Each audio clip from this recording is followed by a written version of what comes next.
Please like, share and subscribe. Sankranti season ఉపయోగించుకొని 3 పెద్ద సినిమాలు అయితే బర్రెలు దిగాయని చెప్పొచ్చు భయ. అందులో 2 అయితే పెద్ద హిట్ అయితే అయ్యాయి. ముఖ్యంగా సంక్రాంతికి వస్తున్న మూవీ అయితే విక్టరీ వెంకటేష్ గారి కెరియర్లో పెద్ద హిట్ అయితే అయిపోయిందని చెప్పొచ్చు భయ. డే 1 వచ్చేసి ఏకంగా 45 కోట్లు, డే 2 వచ్చేసి 77 కోట్లు అయితే కలెక్ట్ చేసి రికార్డ్స్ అయితే క్రియేట్ చేసిందని చెప్పొచ్చు.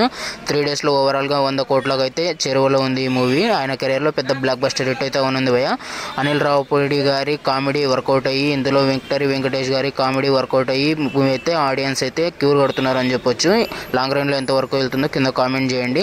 డాకు మహారాజ్ అయితే ఇప్పటికే 100 కోట్లు దాటేసి 105 కోట్లతో అయితే రికార్డ్స్ అయితే బ్రేక్ చేసిందని చెప్పొచ్చు భయ. బాలయ్య కెరియర్లో ఇది 4వ హ్యాట్రిక్ మూవీ.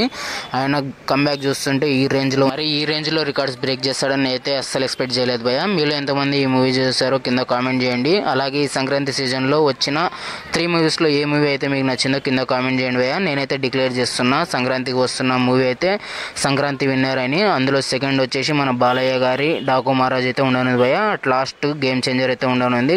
ఎటు తిరిగి గేమ్ చేంజర్ మూవీ అయితే డిజాస్టర్ టాక్తో అయితే డిజర్వ్ వైపు దూసుకు వెళ్తుంది భయ. అదేవిధంగా